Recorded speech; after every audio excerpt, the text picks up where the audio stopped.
What's up, guys? Welcome to the special Man of Steel, Batman v Superman, Dawn of Justice, and Justice League review. And today I'm talking Man of Steel. So, Man of Steel, this is only the second time I've seen the film. I saw it when it originally came out in cinemas, and I thought it was alright back then. So, going back, rewatching it, what did I think? It's just alright still. Yeah, it's not the best Superman film, it's not the worst Superman film. The problem with this film is that it's just kind of generic and it's just another telling of Superman's origin stories, and we all know Superman's origin stories.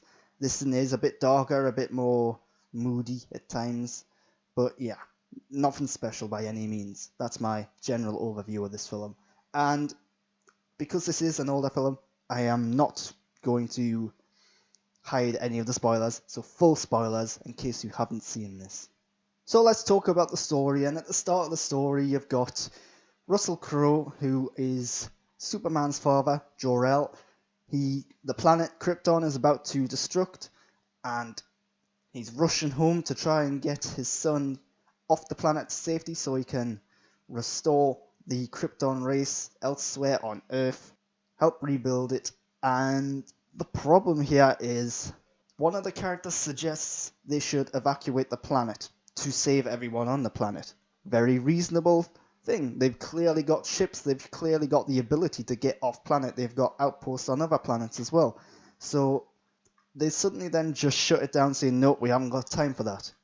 Which is kind of rubbish because following this they have a huge battle. They then flee to the other side of the planet. Superman's then sent off planet, and then clearly sometime later, after Michael Shannon's character is Zod is captured, they have a trial, they then send him to the Phantom Zone, so clearly some time has passed in here. Why couldn't they have evacuated the planet? It looks like they had a lot of time to at least get some people off there and save some people's lives. So yeah, a little stupid if you ask me. So I've also mentioned already that this is just another Superman origin story. And that's kind of fine. I can get it. You want to modernize it, you want to update it, but the fact of the matter is, it's just the same origin story in a modern setting. They're not really doing anything different. They're not really doing anything unique or interesting about it. And Superman, by the way, I'm not a huge fan of Superman. I think he's fine. I do think he can be a little boring at times, but yeah, the whole origin story of this feels just a little wasted and pointless, really. They could have just hit the ground running saying, right, here's Superman. Do like a Superman Returns kind of thing where they don't have to rehash everything that's done before. And I get that Superman Returns was kind of a sequel anyway, so yeah. But we're not talking about that film. So there are flashbacks throughout this film. The flashbacks really do develop where the origins come from. It does show you how he learned to use his powers, how he learned to be the man who he is today. The problem is the flashbacks feel a little disruptive, they feel a little out of place, and compared to everything else that's going on, they're just boring. Again, mainly because we already know this stuff. They're just showing us stuff we've already seen. And this all amounts to the fact that this is essentially a remake or a reboot of something we've already seen before. It's not doing anything different, not doing anything new. So why do it? Well, simple: money. Yeah. Comic book movies, superhero movies, when this film came out, were the big thing. They still are the big thing. So clearly DC and Warner Brothers just wanted to get a piece of that action. So one of the things I do think is interesting is it changes the typical order of events in which things happen in the Superman story. So, for example, Lois Lane and Clark Kent know each other before he reveals himself to be Superman. So that's interesting. They also know each other before Clark Kent works at the Daily Planet.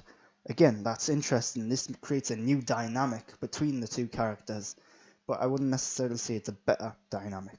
So when Zod comes to Earth, and he finally meets Superman, and they bring Superman on board his ship, all of a sudden, Superman can't climatize with the atmosphere on board the ship. Fine, so he passes out. Next thing you know, he's having some sort of dream or vision sequence in which Zod is somehow communicating with him. It's never explained how this has happened. Is it a dream? Is it a vision? Is it actually happening? Is Zod somehow talking to him? Next thing you know, Superman wakes up after being asleep or something. So, did it happen? I have no idea. It's really pivotal, really crucial information presented in this, but we have no idea if it's real or not. And this is all in the first half of the film. All of the character development, all the story development is in the first hour. Then the second hour, it's just chaos, carnage, and destruction. Metropolis and Smallville practically get destroyed. Hundreds of people must have died in this. They don't show you people dying because it's a superhero film. They're trying to be family friendly for the most part. But lots of people died here, trust me. And the big thing about this is no one seems to care. After a huge fight in Smallville in which Superman is partly responsible for the destruction of his hometown, the military rolls up and says, "Hey, you're on our side. Good for you." No one bats an eyelid about the fact that he's destroyed half the town, about the fact that he's put lives at risk or anything. It's like, yeah, this guy's a good guy. I'm not sure if that's really how it would go down. So that's my thoughts on the story. Not much to say. It's a Superman origin story. Let's talk about the characters. Starting with Clark Kent, Superman. So I think Henry Cavill is perfectly fine as Superman. He looks the part, he acts the part, kind of. It's not the Superman that I want. It's not the Superman from the comic books. It's a much more grounded, much more serious Superman, which kind of goes against what that character is a bit. So I think how he develops his powers is interesting. The fact that it doesn't come on until like puberty or something, and then all of a sudden he's having a hard time coping with his X-ray vision, with his super hearing, and so on. But then how they explain how he actually controls his powers is a little odd because it turns out he just has to concentrate and focus on them. So yeah, and the problem with this is that when Zod comes to the planet, he suffers the same thing, but almost immediately gets it under control. So yeah, why was it such a big deal for Superman, not that big a deal for Zod? Yeah, like fair enough, two people probably cope differently, and the fact that Zod was an adult, that might explain it as well, but yeah, they could have came up with something a little better as to how to... They could have actually shown you him focusing and really trying to harness his powers and control them a bit more. But then, of course, you couldn't have Zod come in later and doing the same thing because then the film would have to be much longer.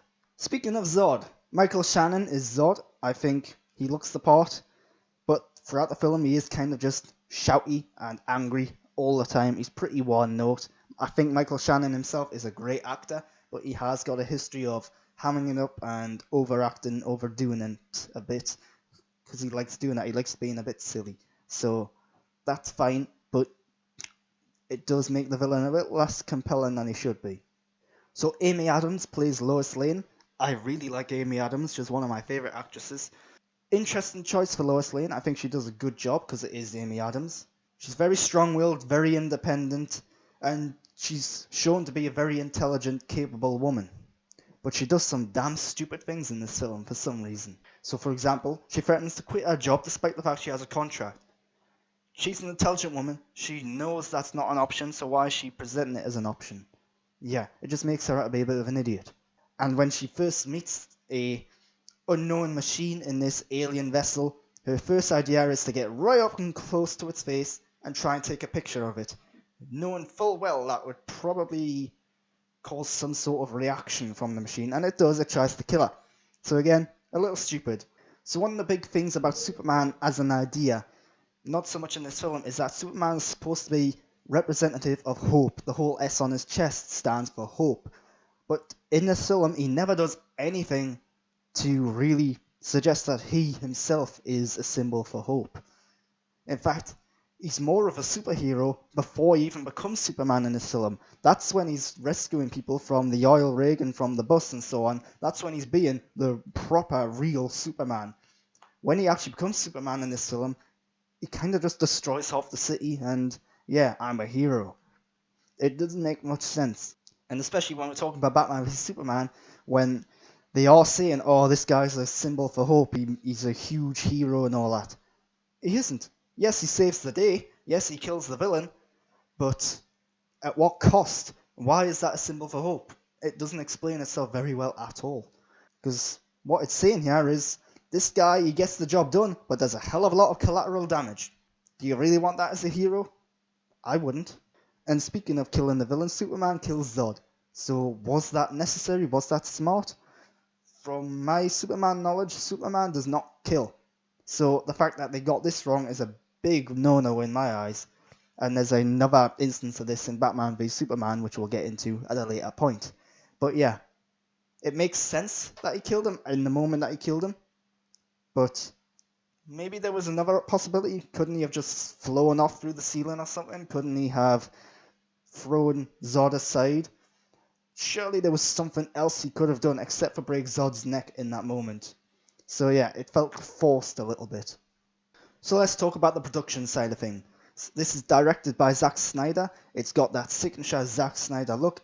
Everything's got muted, dulled down colours, which kind of goes against what this character's about. He's supposed to be brighter, he's supposed to be colourful.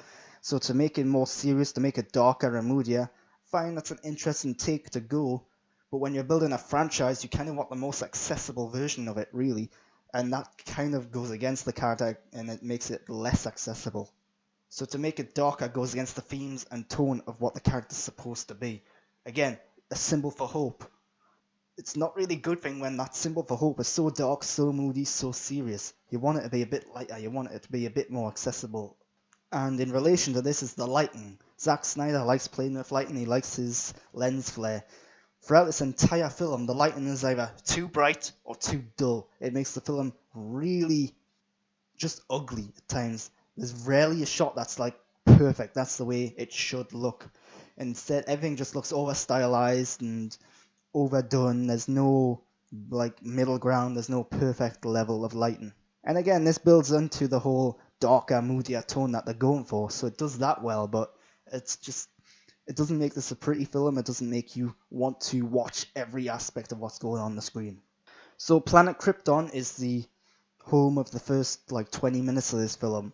The problem is that the planet isn't all that imaginative, it isn't all that developed. You only really see a few buildings, you only get things in the background. A lot of it's from close-up shots. So yeah, that feels like a wasted opportunity, especially when you do get the full 20 minutes in that opening section of the film. That being said, the CGI and the special effects used to destroy the planet are really cool. The way that it's destroyed, the way that it explodes is really just good looking. Speaking of which, the CGI and special effects are really mixed in quality. Again, this isn't a recent film. I think it was 2013 or something like that. I'd have to look that up again. But the CGI, for the most part, it holds up. But there is an awful lot of CGI, particularly in the second half of the film when it is just CGI destruction. So the CGI, it's there, it works, but it's not the best CGI I've ever seen. Luckily, the cinematography and the camera movements, the fact that a lot of it is from shaky handheld cameras, the fact that the camera's often moving and jutting aside to look at different things, disguises the CGI and the poor elements of it. So that's quite smart, actually. There's a good soundtrack and score in this film. It is Hans Zimmer. Hans Zimmer's brilliant. The key Superman theme is good.